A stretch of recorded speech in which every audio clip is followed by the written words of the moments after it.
자, 우리 이단에 말씀하겠습니다. 여호와께서 내게 복을 주시고 너를 지키시기를 원하며, 그래서 내게 복을 주시고 너를 지키시기를 원하며, 여호와는 그의 얼굴을 내게 비추사 은혜 베푸시기 원하며, 여호와는 그의 얼굴을 내게 비추사 은혜 베푸시기를 원하며, 여호와는 그 얼굴을 내게로 향하여 드사 평강 주시기를 원하노라. 여호와는 그 얼굴을 내게로 향하여 드사 평강 주시기를 원하노라. 민수기 6장 24절에서 26절 말씀. 민수기 6장 24절에서 26절 말씀. 우리가 기도하겠습니다. 성부, 성자, 성령 삼위 하나님, 성부, 성자, 성령 삼위 하나님, 하나님의 얼굴을 내게 비추사 은혜 베풀어 주옵소서. 하나님 얼굴을 내게 비추사 은혜 베풀어 주옵소서. 하나님의 얼굴을 내 가족에게 향하여 드사 평강 주옵소서. 하나님의 얼굴을 내 가족에게 향하여 드사 평강 주옵소서. 한국 교회와 대한민국에 복을 주시고 지켜 주옵소서. 한국 교회와 대한민국에 복을 주시고 지켜 주옵소서. 예수님의 이름으로 기도합니다. 예수님의 이름으로 기도합니다. 아멘. 여러분의 기도대로 반드시 주님께서 응답하실 줄 믿습니다. 감사합니다. 제가 읽겠습니다. 큰 재능과 큰 축복을 받고 태어난 사람이 있습니다. 그러나 큰 재능과 큰 축복을 받고 태어난 것보다 더 중요한 것은 인생을 사는 동안 하나님이 나에게 주신 큰 재능과 큰 축복을 누구에게, 언제, 어디서, 무엇을 위해, 어떻게, 왜 사용했느냐입니다. 그 밑에 작은 1번에요. 1789년 프랑스 혁명에서 가장 중요한 의제는 자유와 평등이었습니다. 이때 선포된 인권 선언문 제1조는 사람은 나면서 자유롭고 평등한 권리를 가진다입니다. 그로부터 약 230년이 지난 지금도 프랑스 사회이든 한국 사회이든 사람들이 함께 모여 사는 세상은 평등하지 않습니다. 불평등한 사회이기에 평등을 계속해서 강조합니다.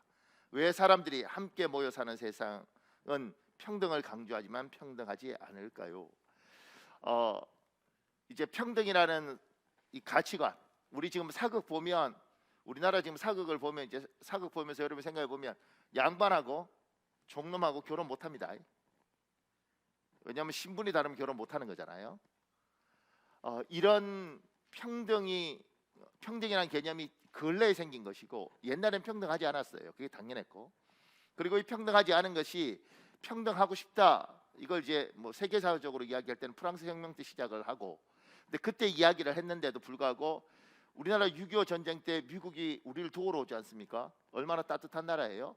그런데 그 나라도 1955년에 굉장히 시끄러웠던 것들이 있었는데, 그게 뭐였냐면 몽고메리시에서 흑인들하고 백인들이 있으면 버스를 타면 앞자리 4개는 백인들 맞는 거예요. 흑인들은 앞자리 4개 못 앉고 그 뒤부터 앉는 거예요. 그러니까 자리가 있어도 앉으면 안 돼요. 앉으면 무조건 뒤로 가야 되는 거예요. 이게 언제냐면 6.25 전쟁 때 우리를 도우러 오던 그 미국, 자유와 뭐 평화를 사랑한다는 미국이 1955년 때까지도 그렇게 한 거죠. 흑인을 차별한 거예요. 그래서 마틴 루터킹 뭐 이렇게 이런 주니어 이런 사람들이 유명해진 거 뭐 I have a dream 뭐 이런 거 이야기했던 건 뭐냐면, 그때 이거 아니지 않냐 이렇게 이야기를 하는 거죠. 1955년 그때 한국에 뭐 우리는 색깔 구분 안 하지만 거긴 색깔 구분하는 거죠. 그리고 이때 이제 그 유명한 그 버스를 탔던 여자가 이런 이야기를 해요. 나는 버스를 탈 때마다 세상에 하얀색과 이제 검은색이 있다는 것들을 확인했다. 그게 얼마나 중요한 건지 인식했다는 거예요. 그러니까 세상은 평등을 추구할 뿐이지 평등하지 않아요. 지금 여러분과 제가 이 세상이 지금 평등하다고 생각을 할까요? 평등해야 된다고 생각하지, 평등하지 않고 불평등한 게 너무 많죠. 곳곳에 있습니다. 조금 더요. 그 밑에요. 사람이 만든 사회는 평등을 추구하지만 평등하지 않습니다. 사회가 평등하지 않은 이유를 사회 구성원이 양심적이지 않고 부정부패하기 때문이라고 생각하는 경향이 있습니다. 이것은 사회 불평등의 근원적 이유가 될 수 없습니다. 사람들 항상 이렇게 생각해요. 원래 평등한데 사람들이 부정하고 부패하고 자기 애 챙기고 뭐 이렇게 해서 그렇게 해서 불평등한 거지, 원래 평등한 게 정상이야 이렇게 이야기하는 거예요. 제가 지금 오늘 이야기하는 건 원래 평등한 게 정상이 아니에요. 불평등한 게 정상이라는 거죠. 그 밑에요. 사람은 태어날 때부터 평등하게 태어나지 않습니다. 사람으로 태어나는 것만 평등할 뿐입니다. 태어나는 집안의 경제적 환경, 양부모의 성품, 가족과 친지들의 문화 배경이 모두 다르게 태어납니다. 그 중에서 가장 심각한 차이는 태생적으로 능력 차이를 가지고 출생한다는 것입니다. 사람은 평등하지 않게 태어납니다. 평등하지 않아요. 여러분과 제가 인간으로 태어나는 것만 똑같이 태어날 때 각자의 능력이 다 다르게 태어납니다. 강무사님, 혹시 아버지는 키가 몇이에요?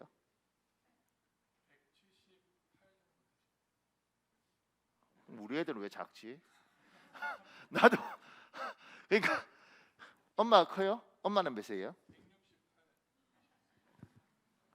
아, 엄마가 좀 크구나. 우리 사모도 164인데 우리도 좀 이렇게 보세요. 왜 저렇게 크게 났지?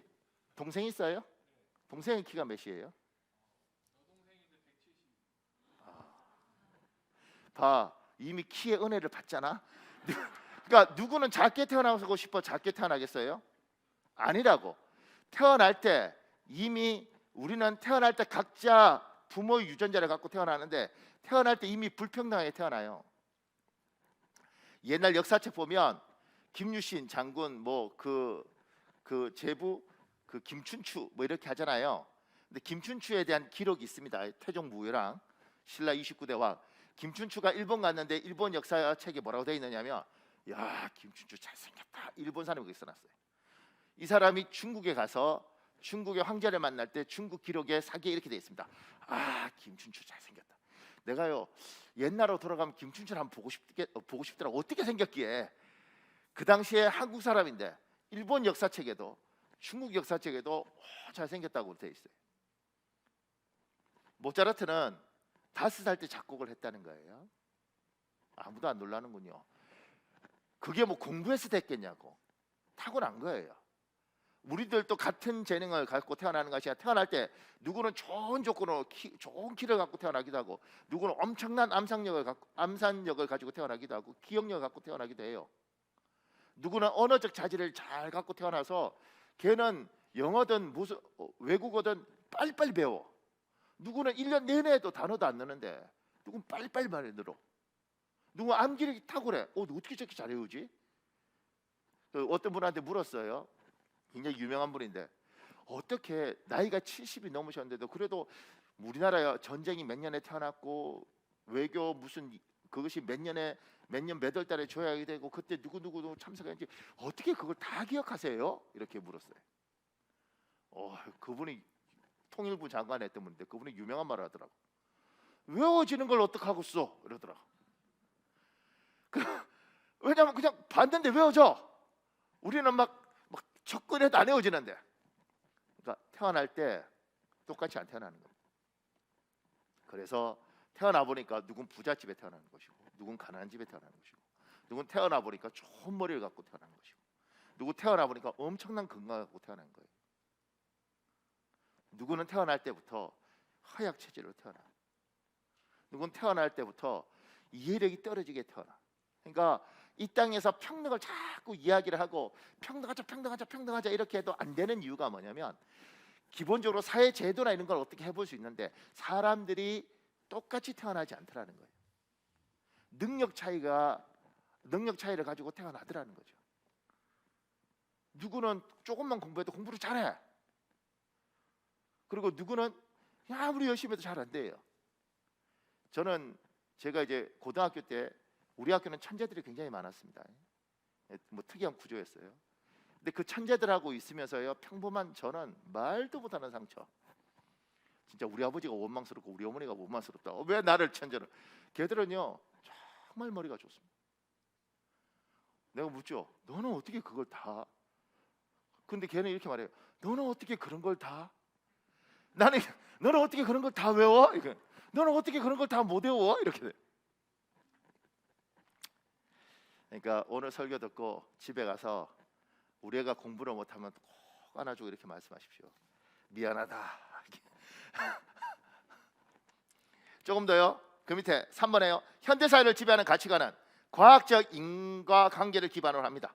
하나님이 세상을 창조했다는 창조론이 아니라 진화론이 지배하는 사회입니다. 또 하나님이 살아계심을 인정하지 않는 무신론적 가치관이 점점 득세하는 사회입니다. 과학적 인과관계, 진화론, 무신론 이게 이 사회를 지금 지배해요. 그 밑에요. 4번에요. 진화론의 가치관 아래에서는 약육강식과 적자생존이 정당합니다. 이것은 옳다 아니다의 가치 판단의 영역이 아니라 자연 법칙의 영역이라고 생각합니다. 태어날 때부터 많은 것을 가지고 태어난 사람은 적자입니다. 태어날 때부터 적은 것을 가지고 태어난 사람은 약자입니다. 적자는 살고 약자는 죽습니다. 이게 지금 여러분과 제가 사는 사회예요. 적자, 강자는 살고 약자는 죽습니다. 같이 공부해도 강자는 좋은 대학 가고 약자는 무지막지하게 공부를 했는데 암기력이 떨어지니 20시간 공부했는데 걔는 평범한 대학 가고 쟤는 대충 공부해도 얘보다 좋은 대학 가고 이렇게 가는 거죠. 그래서 오죽하면 하버드 대학 이런 거 그렇게 하지 말고 뭐 제비뽑기로 뽑자 뭐 이런 것도 이야기하고, 우리나라 같은 경우는 서울대학교를 저대로 놔두지 말고 지방으로 이전시켜버리자 이런 이야기도 하고, 그런 이야기가 왜 나오냐면 능력 차이가 있어서 저기는 평범한 애가 공부한다고 갈 수 있는 게 아니라 뛰어난 애가 죽도록 해야지 가는 겁니다. 뛰어난 애가 죽도록 해서 가니까 평범한 사람이 죽도록 해서는 못 가는 거죠. 이런 능력 차이로 세상을 다 구분해버리게 되니까 그 속에서 많은 생각들을 하게 되는 거죠, 사람들이. 그리고 좌절하고 나는 왜 이렇게 태어났는가? 우리 집은 왜 이렇게 태어났는가? 그 밑에요. 하나님이 존재하지 않는 세상이 하나님이 존재하지 않는다는 생각이 지배하는 세상은 무서운 세상입니다. 존엄한 사람의 세상이 금수대의 세상이 됩니다. 천거리 법칙이 우리를 지배해도 정당한 세상이 됩니다. 진화론의 주장 속에 자연스럽게 창조주 하나님이 지워집니다. 약육강식이 정당화됩니다. 강자는 살고 약자는 죽습니다. 이것이 밀림의 법칙입니다. 그러니까 여러분, 지금 여러분과 제가 하나님이 없는 세상, 점점 하나님이 없다고 이야기하잖아요.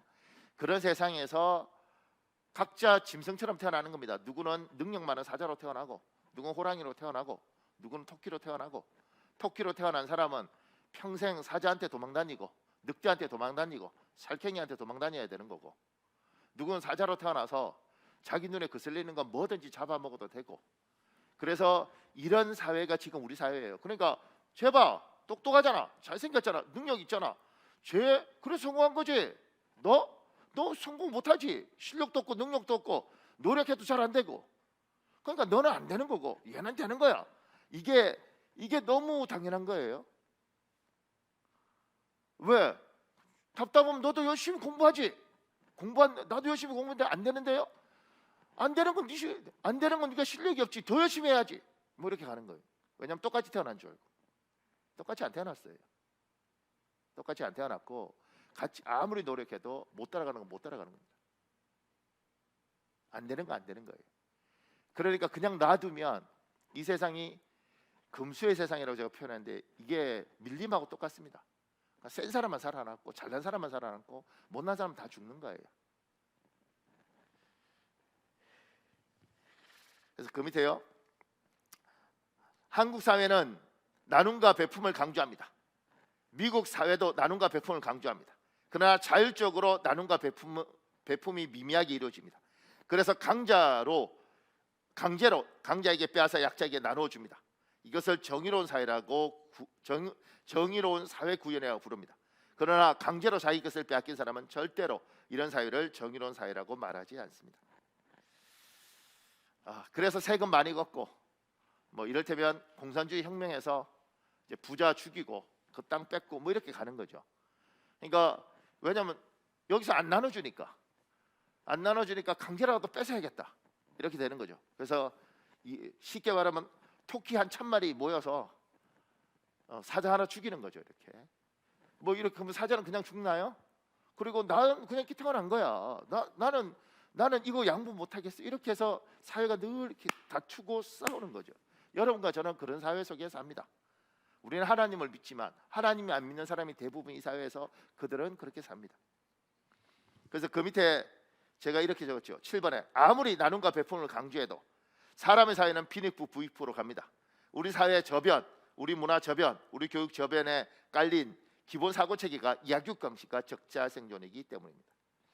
그 밑에 제가 2019년 디지털 타임즈 신문에 이런 내용이 있어요. 제가 굵게 줄친 것만 읽을게요. 세계 최상위 억망장자 26명의 자산이 하위 38억 명의 자산을 모두 합친 것과 동일하다. 아무도 안 놀라는군요. 그러니까 26명이 38억 명하고 똑같다는 거예요. 그 밑에요, 부의 집중도가 심화되고 있다. 그 밑에요, 하위 10%가 상위 10%보다 소득 대비 더 높은 세율을 적용받았다. 그러니까 부자는 세금을 덜 내는 거죠. 가난하면 오히려 더 내는 거예요, 비율로 보면. 그 밑에 8번에요, 진화론적 사고방식을 기반으로 해서 세상을 사는 세상 사람과 하나님을 믿는 우리는 어떤 부분에서 다를까요? 약육강식과 적자생존의 법칙이 난무하는 정글 같은 세상에서 하나님을 믿는 우리는 어떻게 살아야 할까요? 이거 보세요. 여러분과 제가 생각을 이렇게 무서운 세상, 나는 약해. 그러니까 난 하나님 붙들고 기도해서, 쟤는 사자지만 나는 하나님 붙들고 기도해서 저 사자 잡아먹어 버려야지. 쟤는 늑대로 태어나서 나보다 세지만 내가 하나님하고 막 이렇게 하나님한테 잘 보여서 하나님하고 내가 해서 저 사자 잡아먹어야지. 이렇게 예수를 믿는 사람이 있는 거죠. 저들하고 다른 게 하나도 없어요. 이 정글 같은 밀림에 나는 약하게 태어났으니까 하나님 붙들고 하나님을 내 발톱으로, 하나님을 내 어금니로 만들어서 내가 확 해서 내가 저 사자 이겨먹을 거야. 확 내가 저 늑대 이겨먹을 거야. 이렇게 생각하는 거죠. 세상 사람하고 다 똑같은 거죠. 정글 같고 밀림 같은 세상에서 저들은 태어날 때부터 힘이 세니까 살아남는 거고, 그리고 그 속에서 우리는 약하니까 하나님 붙들고 이겨서 하나님이 내 발톱 돼 주십시오, 하나님이 내 어금니 돼 주십시오, 이렇게 해서 저 하나님 붙들고 해서 저것들하고 어떻게든 해서 내 집 마련하고 어떻게 해서 내 먹고 사는가 하고, 이렇게 생각하는 그리스도인들이 생각보다 많다는 거예요. 틀렸다고 이야기하는 게 아니에요. 살아야지. 우리도 그렇게 살 수밖에 없지. 그런데 하나님의 사람들은 다시 한번 생각해 보자는 거지. 더 놀라운 건 우리들 중에서 태어날 때부터 굉장한 능력을 갖고 태어난 사람들이 있습니다. 모태신앙으로 하나님 주신, 하나님 앞에 기도 많이 받고, 그 사람은 또 하나님 붙들고 그렇게 세상에서 성공해서 나는 하나님 믿고 복 받았다고 이렇게 자랑하고 다녀요. 하나님 앞에 감사도 하고 헌금도 하고. 그것도 나쁘다고 이야기하는 게 아니에요. 이렇게 사는 것들이 하나님 앞에 하나님 믿고 사니까. 근데 우리나 저들이나 다른 게 뭐지? 우리는 하나님 믿고 이 정글의 법칙에서 승리한 거고, 저들은 하나님 없이 승리한 것이고. 우리가 믿는 하나님을 보면서 하나님 믿다는 건 말고 저 사람들하고 우리하고 다른 게 하나도 없나? 이 질문을 해보는 거예요. 그 밑에요, 이번에요, 마태복음 25장 14절에서 30절은 타국으로 잠시 여행 가는 주인과 자국에서 남아서 일하는 종의 이야기입니다. 하나님과 하나님의 종인 우리의 비유입니다. 마태복음 25장 14절에서 30절에서 각 사람의 재능 차이를 인정하는 하나님의 모습을 볼 수 있습니다. 그래서 사람마다 맡기는 달란트 양이 다릅니다. 5달란트, 2달란트, 1달란트입니다. 우리 마태복음 25장 14절에서 15절 있습니다. 여러분 읽으십시오. 시작. 소유를 맡긴 것 같으니 각각 그 재능대로 한 사람에게는 금 5달란트를, 한 사람에게는 2달란트를, 한 사람에게는 1달란트를 주고 떠났더니. 지금 하나님이 누구한테는 5, 누구한테는 2, 누구한테 1달란트 주는 거예요. 그런데 가만히 생각해 보십시오. 우리 교회 김 집사한테 5달란트, 박 집사한테 2달란트, 이 집사한테 1달란트 주는 순간 이 셋이서 평화가 있겠는가? 그런데 그 밑에요, 누군가는 반발할 수 있습니다. 누구는 5달란트 주고 누구는 1달란트 주고. 하나님 사람 차별한다, 불평등하게 사람을 대우한다고 따질 수 있습니다. 일리 있는 항의입니다. 하나님은 기계적 균형을 중요시하지 않습니다. 사람은 기계가 아니기 때문에 그렇습니다. 하나님 왜 저 사람은 더 많이 주고 똑같이 주셔야죠, 평등하게 주셔야죠, 이렇게 이야기하는데 태어날 때부터 다르게 태어났잖아요. 하나님은 여기에 각각 그 재능대로 이렇게 있습니다. 하나님이 사람을 차별하는 게 아니고 사람을 보고 주시는 거예요. 제가 그 밑에요, 이번에요, 5달란트, 2달란트, 1달란트는 차별이 아닙니다. 배려입니다. 각각 그 재능대로 능력치를 잘하는 하나님이 각자 수준에 맞게 주십니다. 그 밑에요, 무조건 많으면 좋다는 것은 잘못된 생각입니다. 아무리 좋아 보여도 내가 감당 못할 것을 가지는 것은 불행합니다. 남이 보기에 좋다고 나에게 좋은 것은 아닙니다. 제가 이 설교 준비하면서 그 생각했어요. 만약 송중기, 뭐 송혜교, 뭐 이런 유명한 사람들, 잘생기고 예쁜 사람들이 우리 교회에 성도로 오면 나는 기뻐해야 될까 슬퍼해야 될까? 배복수 전에 나는 기뻐해야 될까 슬퍼해야 될까? 기뻐? 그 사람들은 큰 교회 다닙니다. 그래서 누가 송중기인지 누가 송혜교인지도 모르는 뭐 하여튼 몇천 명씩 몇만 명씩 다니는 교회 다녀요. 그래야 자유롭습니다. 송중기가 여기 와서 앉는 순간 여러분이 내 설교 들을 것 같아요. 걔 뒤통수 보면서 예배 마치자마자 쟤하고 사진 찍어야지 이 생각할 것 같아요. 예배 안 돼요. 나는 되겠어? 설교하다 이렇게 보겠지. 와 잘생겼다. 그러니까 남들이 다 좋다고 해서 내한테 좋은 건가? 많이 가지면 무조건 좋은 건가? 하나님이 뭘 주실 때는 우리는 공평하지 않잖아요. 공평하지 않은 세상이라서 세상은 차별하고 이야기하는데 우리 하나님은 잘 보고 주세요. 얘하고 달라. 얘한테는 요게 복인데 이만큼 주면 얘한테는 이만큼 주면 이게 불행이야. 얘는 이걸 감당할 수 있는데 얘는 이게 감당이 안 돼. 우리는 세상이 불평등하다고 그럴 때마다 누군 더 주고 누군 적게 주고 사람을 뭐 차별하고 그래 이렇게 이야기하는 것이고, 하나님은 그것이 다르다는 걸 다 알아요. 그리고 그걸 인정 다 하세요. 그리고 하나님은 각 사람에게 접근할 때마다 그게 또 맞춰서 접근을 해요. 그러니까 우리 입장에서는 왜 이러세요 이렇게 불평하다고 얘기하는데 하나님은 불평한다는 거 다 인정하시고 거기에 맞춰서 얘는 요것밖에 안 되니까 요만큼 주고 얘는 이만큼 되니까 이만큼 주고 이렇게 하는 거죠. 그래서 누구는 우리들 중에서 누군가는 굉장하게 많은 걸 갖고 가질 수도 있고 누구는 적게 가질 수도 있어요. 그러면 일반적으로 보면 우리도 하나님 불평등한 세상에 하나님도 불평등하게 하시네요. 그러지 않다는 거죠. 하나님은 각자를 보고 달란트만큼 주세요. 그러면 여러분 중에 많은 걸 갖고 태어난 사람은 많은 것들을 하나님 주신 이유가 있다는 거지. 누군 적게 줬을 때 적게 주신 이유가 있다는 거예요. 조금 더요. 그 밑에 한 달란트는 5달란트하고 비교하면 적습니다. 그러나 객관적으로 적은 금액이 아닙니다. 달란트는 당시 화폐 단위입니다. 한 달란트 가치는 600데나리온입니다. 한 달란트는 단순 용역 노동자가 아닌 숙련 기술 노동자의 하루 품삯입니다. 단순하게 일당 10만 원으로 계산해도 한 달란트는 6억이에요. 숙련 노동자는 요새 한 30만 원씩 하더라고요. 25만 원. 그러면 뭐 한 12억 뭐 이렇게 되겠죠. 그러니까 한 달란트가 작아 보여도 절대 작은 게 아니라는 거지. 조금 더요. 그 밑에 마태복음 25장 14절 15절인데 이거 여러분이 읽으십시오. 시작. 5달란트를 받았던 자는 5달란트를 더 가지고 와서 이르되 주인이여 내게 5달란트를 주셨는데 보소서 내가 또 5달란트를 남겼나이다. 그 주인이 이르되 잘하였도다 착하고 충성된 종아 내가 적은 일에 충성하였음에 내가 많은 것을 내게 맡기리니 내 주인의 즐거움에 참여할지어다 하고 2달란트를 받았던 자도 와서 이르되 주인이여 내게 2달란트를 주셨는데 보소서 내가 또 2달란트를 남겼나이다.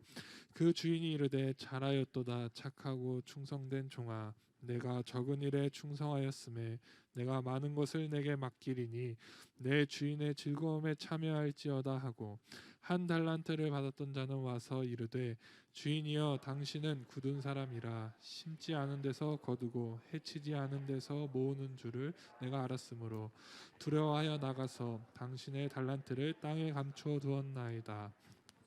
그래서 당신의 것을 가져서 그 주인이 대답하여 이르되 악하고 게으른 종아 나는 심지 않은 데서 거두고 해치지 않은 데서 모은 줄로 내가 알았느냐.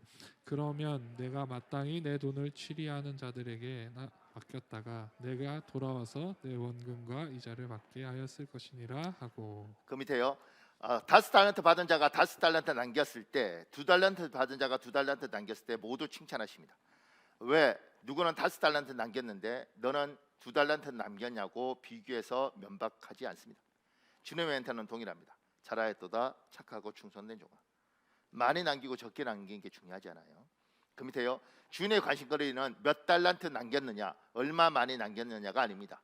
그런데 1달란트 받은 사람의 관심은 남기는 양입니다. 주인에게 5달란트든지 2달란트든지 모두 적은 일입니다. 중요한 것은 맡긴 것을 가지고 충성하는 것입니다. 주인의 관심거리는 자기 종들이 열심히 일하는 것이 목적입니다.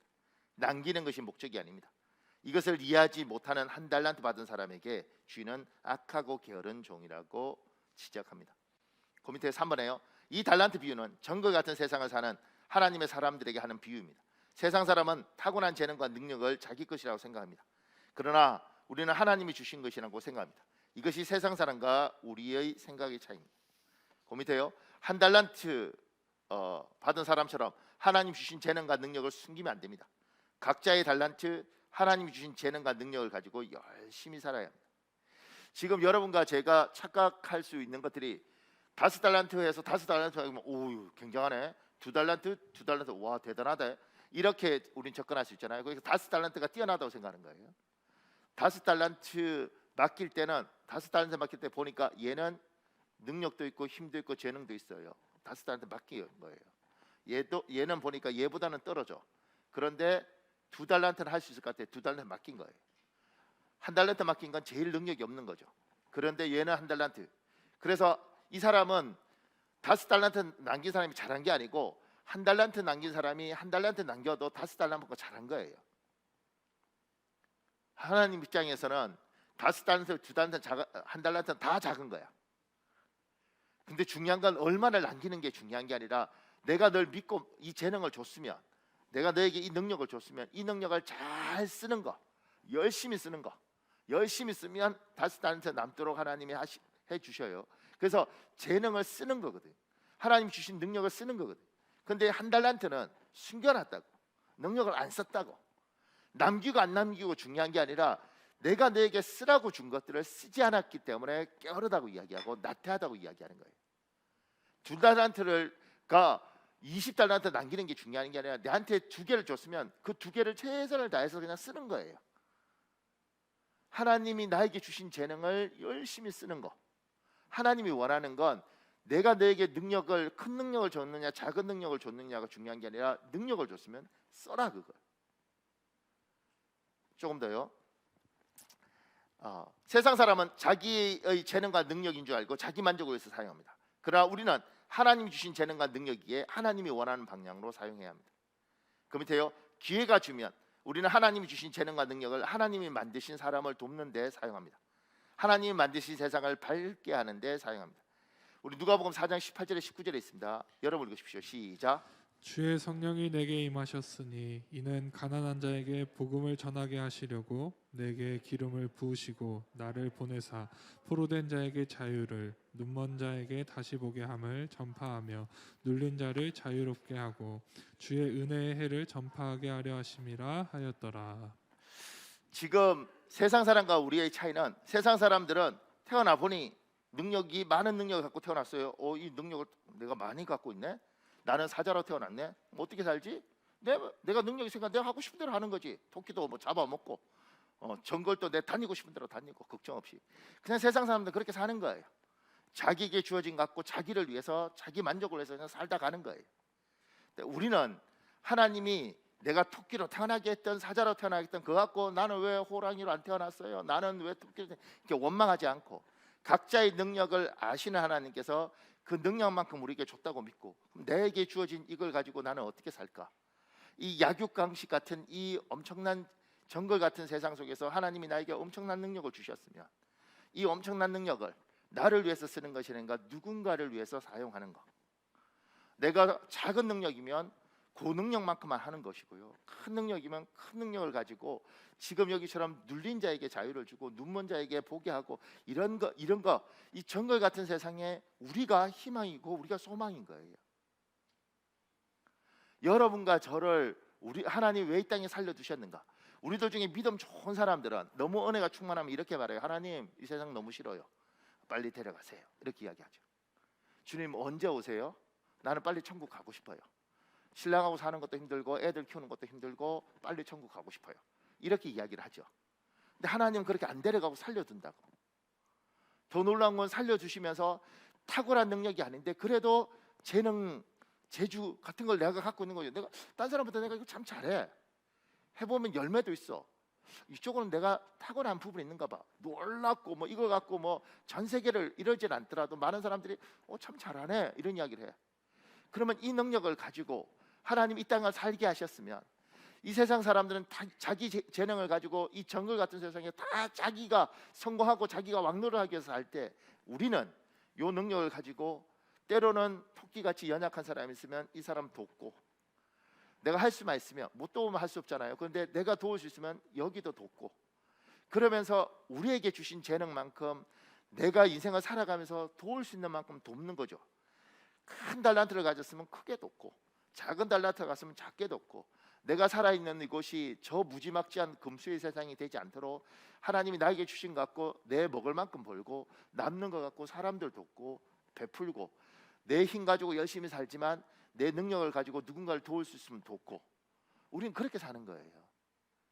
그러니까 하나님 우리 보고 이 세상에 빛이다 소금이다고 이야기하신 게 뭐냐면, 쟤들은 하나님이 없어. 그러니까 지 살고 싶은 대로 살아. 그런데 목적이 뭐냐면 자기들을 위해서 살아.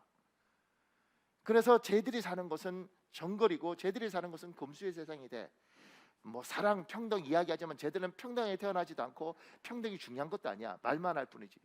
근데 얘야, 너희는, 내가 이 땅에 너희가 태어났을 때 누군가에게는 딴 사람보다는 작을지 모르지만 그래도 내가 1달란트를 맡기고 2달란트를 맡기고 5달란트를, 각자마다 내가 다른 능력을 줬는데 나는 왜 이것밖에 못 가졌지 이렇게 생각하지 말고 너에게 주어진 그것을 가지고, 그러면 내가 이 달란트를 가지고 어떻게 살까? 어떻게 이 정글 같은 소생에 나 혼자 사는 것이 아니라, 그래도 내가 5달란트 있는데 그러면 내가 한 2달란트는 나를 위해 쓰고 3달란트는 누굴 돕지? 저 사람은 한 달란트도 없는데 그럼 저쪽을 도와줄까? 가치관을, 하나님이 나에게 주신 걸 어떻게 베풀까? 여기에 초점을 맞춰서 살라는 거예요.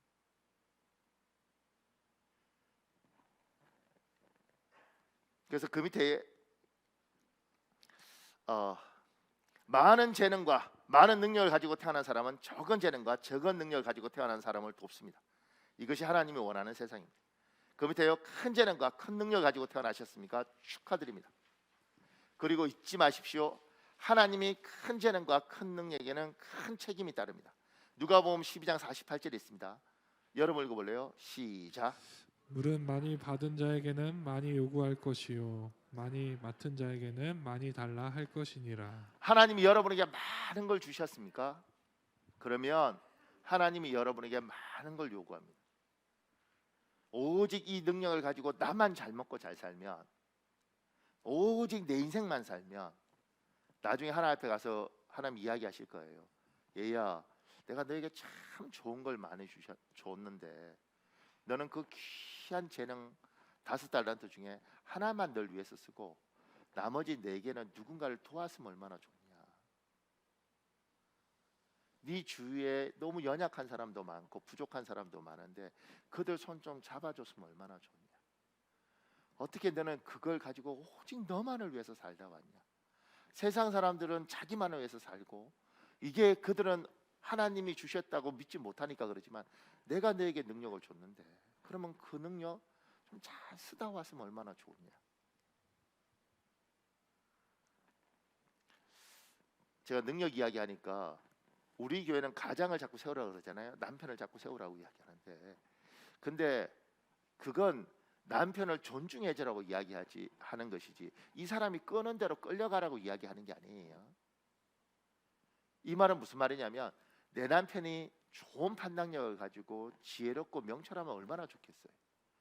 그런데 믿음도 연약하고 판단력도 떨어지고 어떤 결정들을 하면 왜 저렇게 결정하면 모두가 아플 텐데, 그러면 가만히 있어봐 이렇게 무시하고 하라는 게 아니고, 그래도 당신이 가장인데, 그러지만 이렇게 다 높여주지만 주도권을 내가 가지고 잘 끌어서 바른 방향으로 이렇게 존중하지만 그 방향으로 끌어가야 되는 거죠. 이렇게 구박하고 야단치면 안 되고, 제가 뭐 이렇게 우리 교인들이 제 앞에 와서는 참 순종인데 남편한테는 확! 뭐 이런 게 좀 있는가 봐. 눈 까라! 뭐 이렇게 이러는가 보지.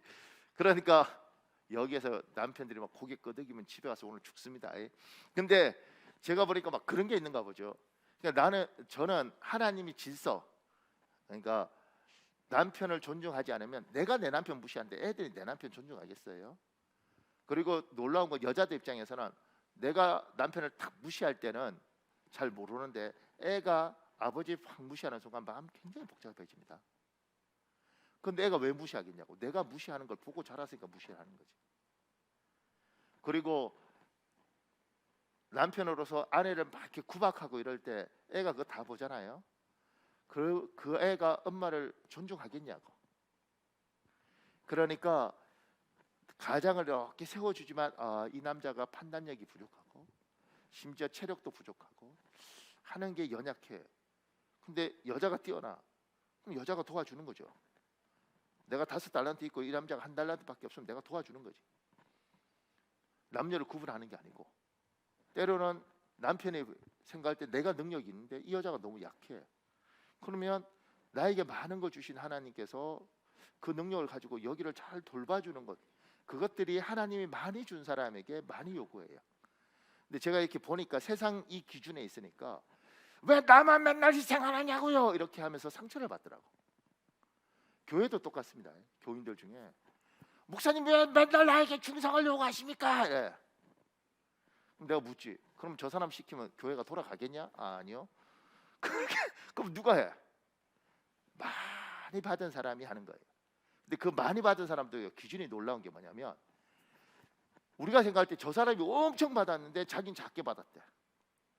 근데 우리가 생각할 때는 요만큼 받았는데 이 사람은요 너무너무 감사하는 사람이에요. 하나님이 자기에게 준 걸 귀한 걸 아는 사람이 충성하더라고. 여러분에게 하나님이 좋은 걸 주셨잖아요. 그리고 많은 걸 주셨다고 믿는 사람이 그러면 내가 한다. 내가 많은 걸 받았으니, 내가 은혜 받았으니, 심지어 이 사람보다 내가 적게 받았는데 객관적으로는 여기는 5달란트 받고 난 2개 받았는데 5달란트 받은 건 감사가 없는데 2개 받은 나는 내 수준에 너무너무 감사해. 내가 하는 거예요. 밥도 내가 사고 청소도 내가 해주고. 왜냐면 내가 많은 걸 받았다고 생각해. 하나님이 나에게 주신 재능, 나에게 주신 능력, 나에게 주신 것들, 이걸 감사하는 사람이, 많이 받았다고 생각하는 사람이 내가 할게. 그러니까 사고를 이쪽하고 세상 사람하고 똑같이 가면 안 되고 우린 예수 믿는 사람이고 예수 믿는 사람은 생각이 달라야 되는 거예요. 하나님이 나에게 뭘 주셨는가? 우리 남편에게 많이 주셨는가? 나에게 많이 주셨는가? 보니까 이 남자보다 내가 뛰어나. 그걸 뱉으면 이제 집안은 시끄러우니까. 그러면 내가 이 남자를 잘 돌봐서 가야겠다. 하나님이 내가 저 집사보다 내한테 많이 줬어. 근데 돈은 여기가 많이 줬는데 풍요롭고 감사한 마음은 내한테 많이 줬어. 내가 사지. 때로 밉죠. 내가 10번 샀는데도 또 사래. 참 이 사람은 그런 생각이 들어도 니는 은혜 받은 걸 모르는가 보다. 내가 은혜 많이 받으면 내가 사는 거예요. 그래서 그 밑에요. 제가 임성민이라는 사람이 쓴 노블레스 오블리주, 목사님, 강도사님 한번 읽어볼래요? 네, 영국과 프랑스의 100년 전쟁 때이다. 10년 가까이 영국의 공격에 저항하던 프랑스 북부 도시 칼레는 원병을 기대할 수 없는 절망적 상태에서 항복할 수밖에 없었다. 칼레의 항복 사절은 도시 전체가 불타고 시민이 도살되는 참상을 면하기 위해 영국 왕 에드워드 3세에게 자비를 구했다. 영국 왕은 칼레 시민의 생명은 보장하겠다. 그러나 누군가 그동안의 어리석은 반항에 대한 책임을 져야 한다. 도시에서 명망이 높은 시민 대표 6명이 목에 밧줄을 걸고 맨발로 영국군 진영으로 와서 도시의 열쇠를 건넨 후 교수형을 받아야 한다는 조건을 내세웠다. 시민들은 기뻐할 수도 슬퍼할 수도 없었다. 누군가 6명이 그들을 대신해 죽어야 했기 때문이다. 그때 6명이 선뜻 나섰다. 모두 도시의 핵심 인물이며 부유한 귀족이었다. 1등 부자 생피에르가 가장 먼저 자원했다. 그러자 시장이 나섰다. 상인이 나섰다. 그의 아들도 나섰다. 7명이 되었다. 한 사람은 빠져도 되었다. 제비를 뽑자는 의견도 있었지만 그렇게 할 수 없었다. 생피에르는 내일 아침 장터에 제일 늦게 나오는 사람을 빼자고 제의했고 모두 동의했다. 다음 날 이른 아침 6명이 모였다. 그런데 생피에르가 오지 않았다. 사람들은 궁금해했다. 모두 안 나와도 그는 나올 사람이었기 때문이다. 그는 이미 죽어 있었다. 죽음을 자원한 사람들의 용기가 약해지지 않도록 칼레의 명예를 위해 스스로 목숨을 끊었던 것이다. 이들이 처형되려는 순간 에드워드 3세는 당시 임신 중인 왕비의 간청으로 6명을 모두 살려주었다. 그로부터 550년 뒤 1895년 칼렛이는 이들의 용기와 헌신을 기리기 위해 로댕에게 조각상을 의뢰했다. 1895년 6월 칼레 시민이라는 기념상이 제막되었다. 이 조각상은 노블레스 오블리주의 상징이 되었다. 가장 많이 가진 사람이 가장 큰 희생을 하자. 이게 기독교 정신 중에 하나입니다. 많이 받은 사람이 많이 충성하는 거예요. 많이 가지고 있다는 사람이 베푸는 거예요.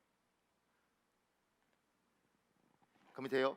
혹시 태어날 때 작은 재능과 작은 능력 가지고 태어났습니까? 근데 하고 싶은 일이 있습니까? 그렇다면 하나님께 기도하십시오. 더 큰 재능과 더 큰 능력을 달라고 기도하십시오. 다니엘 1장 17절 있습니다. 여러분 읽어볼래요? 시작. 하나님이 이 내 소년에게 학문을 주시고 모든 서적을 깨닫게 하시고 지혜를 주셨으니 다니엘은 또 모든 환상과 꿈을 깨달아 알더라. 하나님 주시는 거예요. 그 다음에 그 밑에 출애굽기는 모세에게 하나님이 말 못하니까 말한 능력 주세요. 말한 능력을 주셔도 자신이 없었다니까 말 잘하는 아론을 붙여주세요. 하나님, 난 부족합니다. 능력 주십시오. 사람 주십시오. 물질 주십시오. 그 밑에요. 큰 재능과 큰 축복을 받고 태어난 사람이 있습니다. 그러나 큰 재능과 큰 축복을 받고 태어난 것보다 더 중요한 것은 인생을 사는 동안 하나님이 나에게 주신 큰 재능과 큰 축복을 누구에게, 언제, 어디서, 무엇을 위해, 어떻게, 왜 사용했느냐입니다. 왜냐하면 물론 많이 받은 자에게는 많이 요구할 것이며 많이 맡은 자에게 많이 달라 할 것이니라. 하나님은 우리가 이 세상에서 숨을 거두는 날, 우리가 살아온 날에 대하여 결산하실 것입니다. 내가 너에게 준 그 큰 재능, 그 큰 능력을 무엇을 위해서 사용하다가 왔는가? 그때 부끄럼 없이 당당하게 정글의 법칙 같은 이 세상을 조금이라도 따뜻한 사람이 살만한 세상, 하나님이 원하시는 사회를 만들려고 노력하다 왔다고 고백하시길 예수님 이름으로 축복합니다. 우리 잠깐만 기도할까요? 우리 한 7분 기도할 수 있는데요. 여러분 중에 오늘 하나님, 나는 하나님 앞에 많은 것들을 받았습니다. 이런 분들 있습니까? 근데 하나님, 나만을 위해서 살았습니다. 하나님이 결산하실 때 내가 하나님이 주신 재능을 이 한 달란트처럼 땅에 숨겨두고 산 건 아닙니까? 하나님, 죄송하고 잘못했습니다. 작은 능력이지만 이 세상을 따뜻하게 하는 데 쓰겠습니다. 하나님의 교회를 온화하게 만드는 데 쓰겠습니다. 하나님, 약한 사람을 돕는 인생 살겠습니다. 시간에 주여 한번 간절히 부르고 우리 한 6분 정도 기도하겠습니다. 주여, 아버지 도와주시옵소서. 주여, 아버지 도와주시옵소서. 주여,